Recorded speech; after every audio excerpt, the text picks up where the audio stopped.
अस्सलाम वालेकुम, मैं हूं फैसल मोहम्मद और आप देख रहे हैं हमारा YouTube channel views of Faisal Mohammad.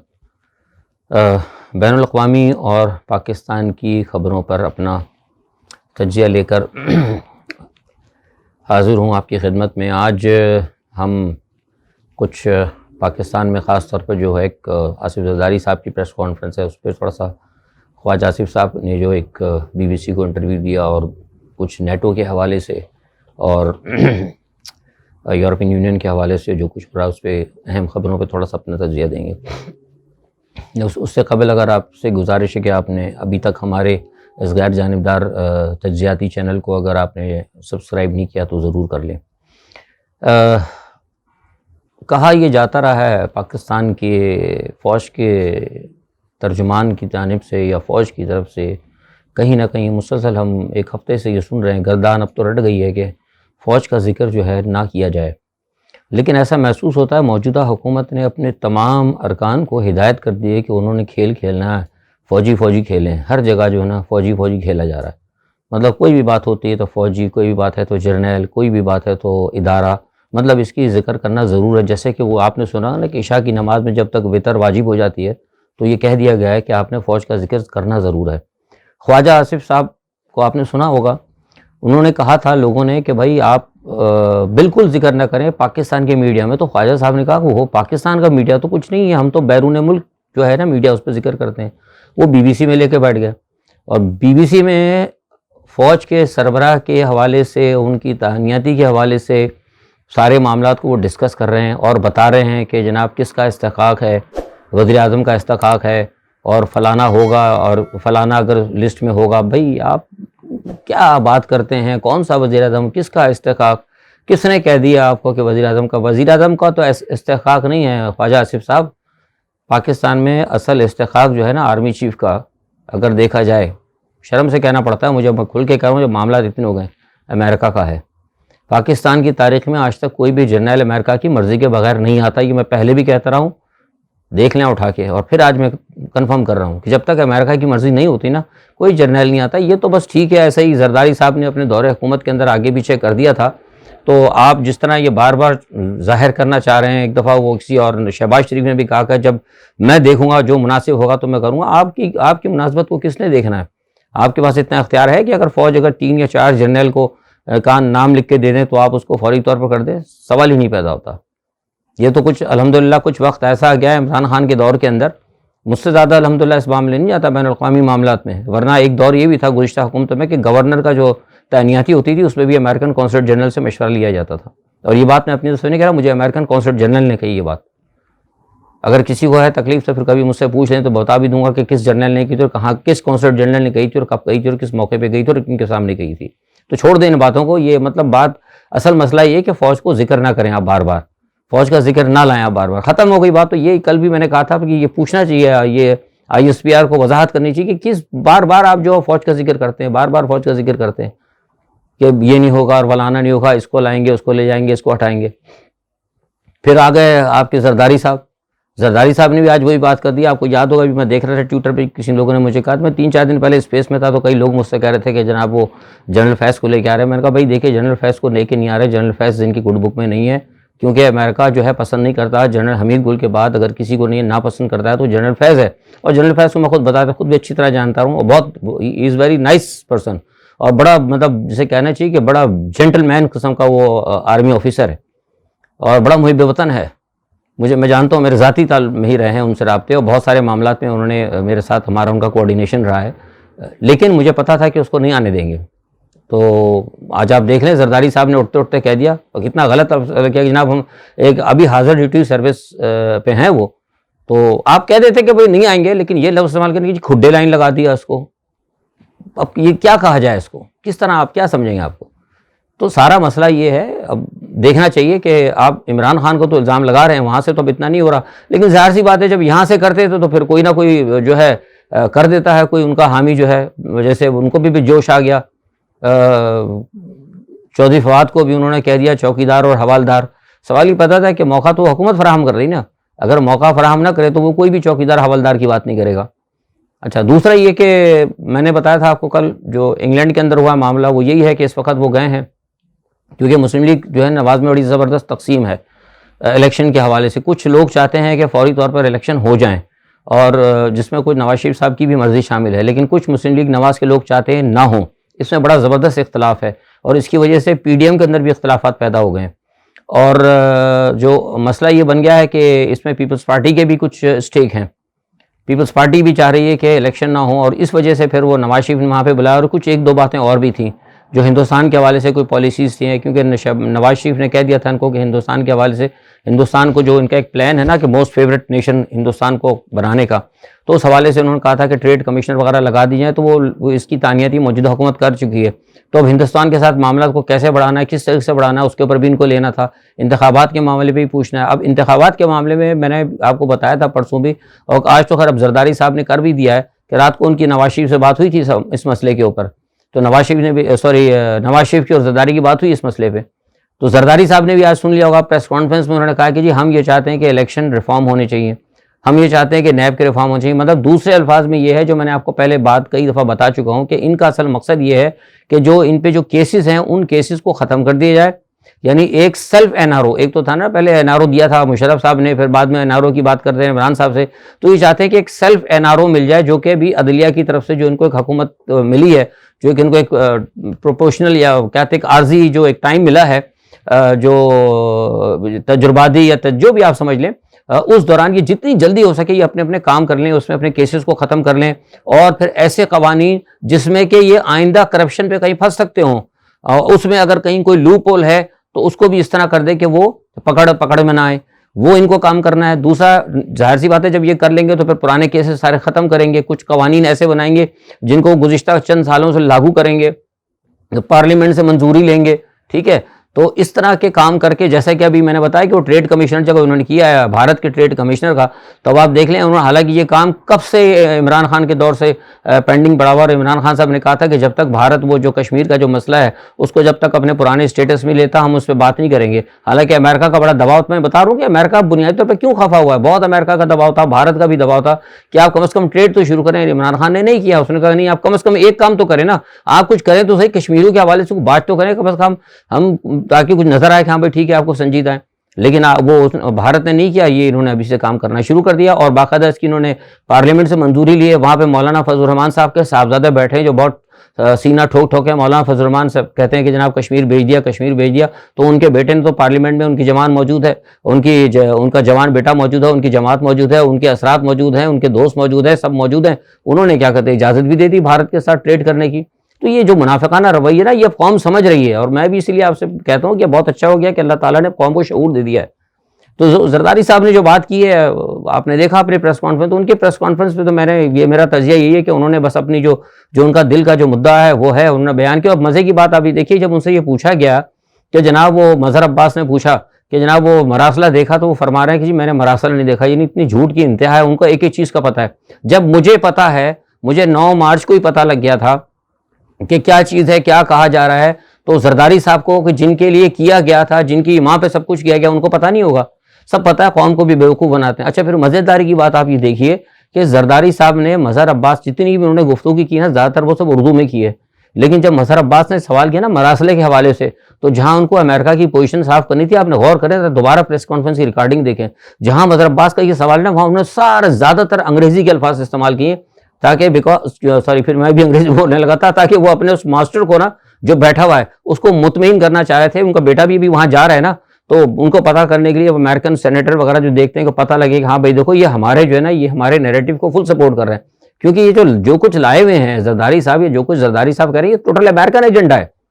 Zardari साहब की ये खास बात ये है, खसूसियत है, मैंने कल भी कहा था कि जब वो बात करते ना कि ऐसा होना चाहिए, ऐसा होना चाहिए, जो कुछ जरदारी साहब ने कहा आपके सामने, उस पर बेहतरीन तजिया ये अगर आप लेना चाहते हैं, बेहतरीन अगर उसके नतीजा अखज़ करना चाहते हैं, तो जितने अल्फाज उन्होंने कहे ना, उसके उलट आप देख लें, सारी पिक्चर आपको सामने नजर आ जाएगी। फिर उसके बाद फिर पीपल्स पार्टी का और जरदारी साहब का आप जो है माजी देख लें। तो ये जो है बातें जो हैं बहुत अच्छी होती हैं कि भाई हम मतलब ये कर देंगे, हम रेल लगा देंगे, वो कहते हैं हम रोड बिछा देंगे, ये सब कुछ बातें थी। लेकिन जरदारी साहब से पूछें जब उनकी हुकूमत थी तो उन्होंने कितनी रेलवे लाइन लगाई, कितने इस्तांबुल तक वो लेके चले, कौन सा इन्होंने ईरान के साथ तक भी सही तरीके से काम नहीं किया, कितने उन्होंने खुशकी के रास्ते किए। आज बैठ के जब उनकी हुकूमत नहीं है तो लोगों को बेवकूफ़ बनाने के लिए कह रहे हैं कि यहाँ से तो मकरान है, मकरान से फिर सऊदी अरब, हम तो पता नहीं कहाँ से कहाँ रोड बिछाने के चक्कर में। तो भाई आपने क्यों नहीं बिछाई? तो इसलिए मैं कह रहा हूँ उनकी लच्छेदार बातों से ना वो उस पर यकीन ना करें। तो दूसरी एक बात उन्होंने जरदारी साहब ने बड़ी मज़ेदार प्रेस कॉन्फ्रेंस में कही कि मैं जनाब पाकिस्तान की आबादी को 22 करोड़ या 23 करोड़ नहीं समझता, मैं तो 30 करोड़ समझता हूँ। ये इन्होंने क्यों कहा ये भी मैं आपको बता दूँ। इसलिए कहा है कि अमेरिका का इन पर दबाव है कि जितने भी अफगान मुहाजिर पाकिस्तान में आ चुके हैं उनको पाकिस्तान की नेशनलिटी दी जाए। ये मैंने आपको पहले भी कहा था, फिर मैं आपको कन्फर्म कर रहा हूँ, ये भी अमेरिका की तरफ से हुक्म है। वो इसलिए है कि जितने यहाँ पे ज़्यादा अफगान मुहाजिरीन रहेंगे यहाँ पे उसी तरह पाकिस्तान को तकसीम करने में, क्योंकि आगे आपको पता है अफगानिस्तान वो पाकिस्तान के हिस्से को तकसीम करने की बात की जा रही है, ठीक है ना। तो जितने ज़्यादा यहाँ पे अफगान मुहाजिर रहेंगे तो वो ज़्यादा यहाँ पे एक जिसे कहते हैं ना कि वो लिसानी कशमकश तो है पाकिस्तान में, तबकाती कशमकश बढ़ेगी। खालिस्तान को कहते हैं की तरह तर्ज के ऊपर जैसे सिख वहाँ मजबूत हो गए इस तरह यहाँ अफगानियों को मजबूत किया जाएगा। आपको ऑलरेडी पता है कि कराची के ऊपर वैसे ही जो है इस वक्त कराची की शिनाख्त ख़त्म हो गई है और कराची के अंदर जितना भी अफगान मुहाजिर आया उसको ये पीपल्स पार्टी जो है नेशनलिटी दे दे के सबको कौमियत दे दे के इनको कराची के अंदर बैठा रही है। वो सिर्फ इसलिए किया जा रहा है कि कराची को ज़्यादा से ज़्यादा, कराची भी कोई हालात ख़राब हो तो कराची को जो है बिल्कुल पाकिस्तान के साथ और पाकिस्तान की जो है ना जिसे कहते हैं कि जो माशी जो हब है उसके अंदर एक बड़े पैमाने पर कोई फसाद कराया जा सके, बेचैनी की फजा पैदा की जाए। ये सारी चीज़ें मैं आपको पहले बता चुका हूँ। तो आज उन्होंने उनके दिल की बात निकल गई, उन्होंने जो मुंह से कह दिया कि हम तो 30 करोड़ कहता हूँ मैं, इसलिए वो कहते हैं कि बाकी जो कई लोग आए हैं अफगान मुहाजिरीन उनको यहाँ पे नेशनलिटी देना चाहते हैं, ये अमेरिका का इनका प्लान था। तो ये सारी चीज़ें हैं और देखें क्या होता है। नवाज शरीफ साहब लगे हुए हैं और आज जो फैसले उनके होते हैं और लेकिन मैं आपको यहाँ बता दूँ कि इनकी पूरी कोशिश है कि इमरान खान को ये नुकसान पहुँचाना चाहते हैं। ये भी इनके, मैंने कल भी आपको बताया था, अब ये कल मैंने आपको कहा था कि इस वक्त ये सोच रहे हैं कि कौन सा तरीका इस्तेमाल किया जाए। नज़रबंद करने की भी बात है। आज सुबह मेरी बात हुई थी किसी से तो ये कह रहे थे कि वो नवाज शरीफ वहाँ से शहबाज शरीफ वहाँ से आने के बाद जो है नवाज शरीफ के साथ मुशावरत करके आएंगे कि कौन सा तरीका अडॉप्ट किया जाए, क्योंकि इस हवाले से पीपल्स पार्टी जो है पीपल्स पार्टी ये चाहती है कि इनको नज़रबंद कर दिया जाए और नज़रबंद करने के बाद जो है इनके ऊपर को पाबंदी लगाने की तरफ जो कहते हैं कि कोई आइनी चीज़ें जो हैं वो लेके चलें।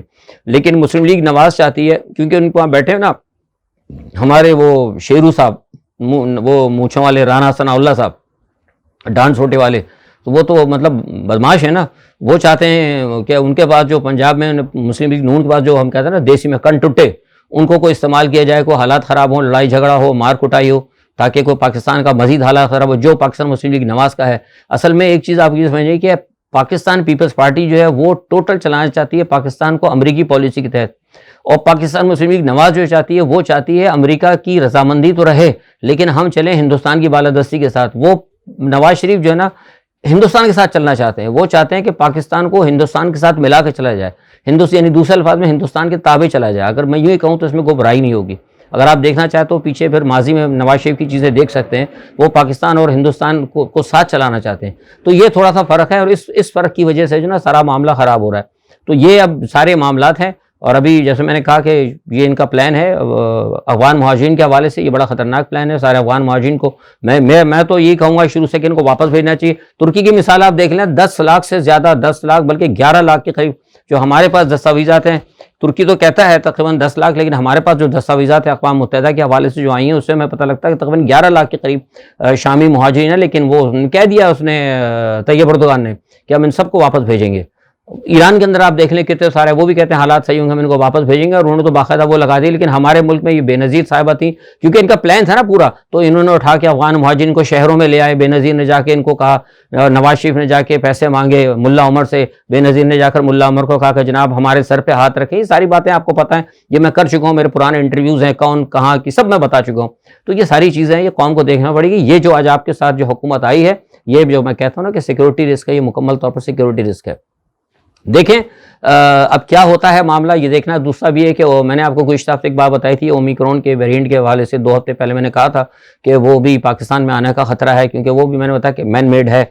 उस पर मैं ज़्यादा बात नहीं करता हूँ क्योंकि मुझे उससे बड़ी सख्त वार्निंग आ चुकी है, लेकिन मैंने आपको कहा था कि वो भी जल्दी आ रहा है पाकिस्तान में। तो वो भी मैंने सुना है कि वो ओमिक्रॉन का नया वायरस वो भी बज़ाते खुद तशरीफ़ ले आए हैं अपनी खुशबू लगाकर, और सुना टहलना उन्होंने शुरू कर दिया पाकिस्तान में।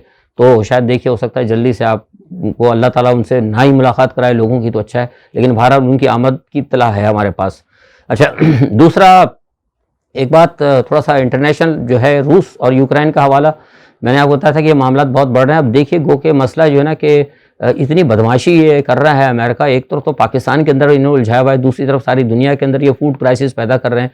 अभी रूस को ये लोग घेर रहे हैं बहुत बुरी तरीके से। चीन ने सलमान आइलैंड के ऊपर बातचीत की थी, तो उस पर अमेरिका ने बड़ा शोर मचाया, ऑस्ट्रेलिया ने शोर मचाया कि वहाँ अड्डे नहीं होने चाहिए। तो जब वहाँ अगर अमेरिका सलमान आइलैंड पर अगर अड्डे नहीं मांगता भाई, तो आप फिर फिनलैंड के ऊपर क्यों जा रहे हैं? फिनलैंड के ऊपर क्यों नेटो अड्डे देने की बात कर रहा है? अभी देखें ये मसला इसी बात पे हुआ था कि इन्होंने इनको खड़ा किया, उस वो तमाशेबाज को, अदाकार को, ज़ेलेंस्की को, जो यहूदी है, और वो जनाब आपने देखा होगा जी हरकतें जिस तरह वो करता है, वो तो आपको पता है मज़ाही अदाकार है। अमेरिका में जब गया था तकरीर करने तो वहाँ भी उसने ऐसे करके हाथ उठा दी थी बॉडी बिल्डर की तरह, जैसे वो कार्टून नहीं होते, तो वो नचा रहा है और ये लोग नाच रहे हैं। ये सारा प्री प्लान था, उन्होंने सारा करके बेड़ा गर्क इन्होंने यूक्रेन का करा दिया। अब वो कह दिया आज जनाब बरतानिया ने, एक वो आ गया वो पागल सा आदमी, आपने देखा होगा वज़ीर आज़म बरतानिया का, जिसको जो पता नहीं उसको टाइम ही नहीं होता कि पता नहीं बालों में कंघी कर लिया, पता नहीं बाल उसने लोहे के लगवाए हुए हैं। उसने जनाब एक तमाशा मचाया, उसने आकर कह दिया फिनलैंड को, उसने कह दिया कि जनाब जब तक आप नेटो में शामिल नहीं होते हमारा आपके साथ माहिदा रहेगा, अगर रूस आपके पाया तो हम मिलकर लड़ेंगे। वो ये कह के जनाब उन्होंने उनके साथ माहिदा कर लिया, यानी ये प्रोवोक कर रहे हैं। और साथ में फिर वो फिनलैंड को और क्या कहते हैं स्वीडन को, और इनको ये कह रहे हैं कि जनाब हम जो है ना हमारे साथ एक ज्वाइंट वेंचर बनाए और हम आपको साथ लेंगे। और उसी की जैसे ही इन्होंने माहिदा किया, थोड़ी 2 घंटे बाद ही क्या कहते हैं ना वो सेक्रेटरी जनरल का बयान आ गया नेटो के। उन्होंने कहा जी हम आपका दिफा करने के लिए तैयार है। पहले आप लगाएं अंदाजा कि जिन मुल्कों को इन्होंने नेटो में शामिल किया है उसके लिए इन्होंने 1-1, 2-2 साल लगाए हैं, 2-2, 3-3 साल इन्होंने। लेकिन चूंकि इस वक्त रूस फंसा हुआ है, तो रूस को फंसा हुआ देख के ये जल्दी से मालदोवा को, फिनलैंड को और स्वीडन को जितनी जल्दी हो सके ये नेटो में लेना चाहते हैं, ताकि ये लें और रूस के गिर्द घेरा तंग करें। तो ये सारे मामला जो है ना, ये आप देख रहे होंगे इसका नुकसान क्या है। अब देखिए रूस, अब बहुत से लोग तो समझते होंगे, आप लोग समझ रहे भाई रूस को अगर शिकस्त होती है, नहीं होती, रूस कोई बड़े हथियार इस्तेमाल करता तो भी मुसीबत है। लेकिन अगर ये जंग नहीं आगे बढ़ती, मतलब अगर ये अल्लाह ना करे, मैं तो नहीं कहता कि पोलैंड तक या बरतानिया तक आए, लेकिन ये आएगी। मैं आपको बता रहा हूँ जो हालात मैं अमेरिका के देख रहा हूँ ये आएगी। हमें बरतानिया का और पोलैंड का नंबर आएगा, और यहाँ से यूरोप से कई लोगों को भागना पड़ेगा। मैं भी पहले से कह रहा हूँ भागना पड़ेगा, और सर पे पैर रख के भागना पड़ेगा। ये मैं आपको पहले बता रहा हूँ, मैं प्लानिंग देख चुका हूँ इनकी, जो कुछ है अल्लाह करेगी वो ना आए, लेकिन हम ये देख चुके हैं कागजों में जो इनकी प्लानिंग है, इनको भागना पड़ेगा। लेकिन अगर ये नौबत नहीं भी आती, अगर ये जंग वहीं तक भी रुकी रहती, लंबी होती, तो आपको था खुराक का तो मसला पड़ जाएगा। मैं आपको कब से कह रहा हूँ कि खुराक की प्रॉब्लम होगी, क्योंकि जितना भी आपको मैंने पहले बता चुका हूँ, कई दफ़ा बताया कि जितना भी अनाज आता है, जितना तेल आता है, सब यूक्रेन से आता है। वो सारे का सारा अब रुक रहा है।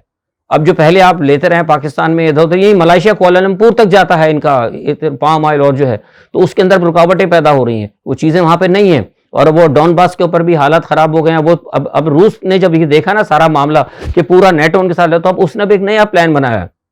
पहले तो रूस लड़ रहा था ना थोड़ा थोड़ा करके, तो यही मैं समझता था, मैंने एक दफ़ा पहले कहा भी था कि ये रूस गलत कर रहा है। जब उसने देखा है कि नेटो सामने खड़ा है, तो रूस को चाहिए था कि पहले ही मरहले में ना भरपूर जंग करता।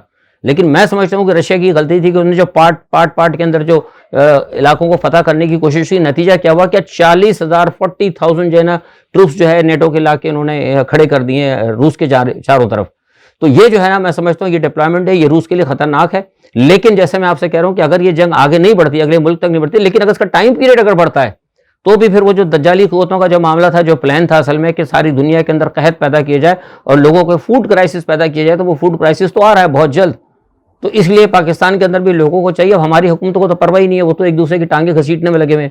जो इमरान खान जो काम कर रहा था रूस के साथ, वो इसीलिए कर रहा था कि उसको भाई यहाँ पे गंदम वगैरह 30% में मिल जाती, दूसरी चीज़ें मिलती, कुछ तवानाई आती, तो हम कम से कम थोड़ा स्टोर तो कर लेते। अब हम इस पोजीशन में नहीं है। आपको क्या समझते कि अमेरिका आपको देगा? कोई भी नहीं देने वाला। चीन आपसे नाराज़ हो चुका है। मैंने आपको बताया कि चीन इस वक्त पाकिस्तान से बहुत सख्त नाराज़ है, और चीन कोई रिवाइज नहीं करने जा रहा, ना कोई आपको देने जा रहा। और यही मैंने आपसे कल कहा भी था कि पाकिस्तान की जो अहम शख्सियत गई हुई है वहाँ, इसीलिए गई हुई है वहाँ पर अमेरिका में। वो कल वाली बात फिर दोबारा कह देता हूँ, वो जाकर कहने का जनाब खुदा के वास्ते ये कौन सी आपने हमें माफ़ी दी है, हमारे पास तो अभी आगे 2 महीने बाद तनख्वाह देने के पैसे भी नहीं है। तो वो जो आपने हमें कहा था कि इमरान को हटा दो, हम माफ़ी दे देंगे पाकिस्तान को, तो वो माफ़ी से तो बेहतर वो सज़ा ही अच्छी थी अगर वो सज़ा थी। तो ये जो है फिर इदारों को भी सोचना चाहिए, और इसलिए बार बार मैं कह रहा हूँ, इदारों को भी कह रहा हूँ कि आप जो है अपने मामलात को दुरुस्त करें। दूसरा, कश्मीर के अंदर हालात जो है, कश्मीर के अंदर हालात ख़राब हैं। भारत जो है इस तमाम सूरत हाल को देख के कि पाकिस्तान इधर उलझा हुआ है, दुनिया रूस है उसमें लगी है, वो जनाब तेज़ी से मुसलमानों के ऊपर जुल्म सितम कर रहा है। कश्मीर के अंदर क्या हो रहा है, कश्मीर में लोगों को मजहब बदलने पे मजबूर किया जा रहा है। मुसलमानों की जितने जो सकाफती चीज़ें हैं वो हटाई जा रही हैं। वो महबूबा मुफ्ती ने जो बात कही वो इसीलिए तो कही, बड़ी सोच समझ की बात कही ना। उन्होंने कहा कि आप जो इतना बातें कर रहे हैं, आप ज़रा करें ना लाल किले को तब्दील या ताजमहल को तब्दील करें ना ज़रा मंदिर के अंदर, तो हम देखेंगे कितने लोग आते हैं आपको देखने के लिए। उन्होंने कहा आपको देखने नहीं आते लोग, वो मुसलमानों की और जो मुगलों की जो तारीख है उसको देखने के लिए आते हैं। तो बुनियादी तौर पर कश्मीर के अंदर ये काम कर रहे हैं, और जो कुछ भारत तेजी से कश्मीर में कर रहा है उधर ही आप देखें कि मकबूजा कश्मीर, उधर मकबूजा फ़लस्तीन में क्या हो रहा है। फ़लस्तीन के अंदर आप नोट करें कि जैसे जैसे जंग इधर चल रही है, यानी इधर अमेरिका ने अटकाया हुआ है, पूरी दुनिया का इधर तवज्जो पूरी यूरोप की और यूक्रेन की तरफ है। वहाँ आए दिन रोज़ाना बैतुल मुक़द्दस के अंदर जो है क़िबला अव्वल के ऊपर वहाँ गोलियाँ चल रही हैं और लोगों के साथ जुल्म और सितम हो रहा है। आज भी एक अल जज़ीरा की फ़ोटोग्राफ़र, इन फ़ोटोग्राफ़र वालों को भी गोली मार दी, और उसके अलावा 4 आदमी और मर, किसी उसके अंदर मीडिया में नहीं बताया इन्होंने कि 4 लोग मर गए। 5-6 आदमी डेली जो है इसराइली मार रहे हैं, और बड़ी तेज़ी से जो उन्होंने वो कब्जा करना शुरू कर दिया है बैतुल मुक़द्दस के ऊपर। और अब मेरे पास जो इत्तलात है वो ये है कि अब जो नमाज वहाँ पर होती है, नमाज की मौजूदगी के दौरान भी वहाँ पर जो इसराइली लोग वहाँ पर मौजूद होते हैं। तो मुझे, जो मैंने आपसे कहा था कि मुझे लगता है कि ये मौजूदा जो सूरत हाल है, इस सूरत हाल की आड़ लेके मुझे लगता है ये रूस और यूक्रेन की जंग को बढ़ाकर ये इसराइली और अमेरिका कहीं ऐसा ना हो कि वो हैकल सुलेमानी की तरफ जाने के लिए उस वक्त का जो है ना इंतजार कर रहे हो, या वो पॉलिटिकल सिचुएशन क्रिएट करना चाह रहे हो कि दुनिया इधर लगी रहे और हम उधर बैतुल मक़दस यानी क़िबला अव्वल को शहीद करें। तो ये सारी सूरत हाल आपको देखनी पड़ेगी। श्रीलंका के अंदर जो है बहुत तशद्दुद है। महाराजा पक्ष के बारे में बताया था आपको, जैसे पाकिस्तान में बदउनवान इन्होंने रखे, इसी तरह अमेरिका ने वहाँ रखा था। स्प्रिंग साउथ एशिया के नाम को जो कर रहे हैं, अब वो वही हुआ। सारे जो वहाँ सियासतदानों के तमाम घर जलाए जा रहे हैं। सारे सियासतदान बदउनवान थे, लूट कर खा गए। महाराजा पक्ष की आपने घर में देखा होगा क्या हाल है, तो वो उनके सारे घर वर सारे जला दिए गए। तो वहाँ भी हालात बहुत ख़राब हैं। देखें क्या होता है। कल इंशाअल्लाह अपने खबरों के साथ, जो भी आपकी खबरें होती हैं, अपने नतीजे के साथ हाजिर होऊंगा। कल तक के लिए इजाज़त दीजिए। अल्लाह हाफ़िज़।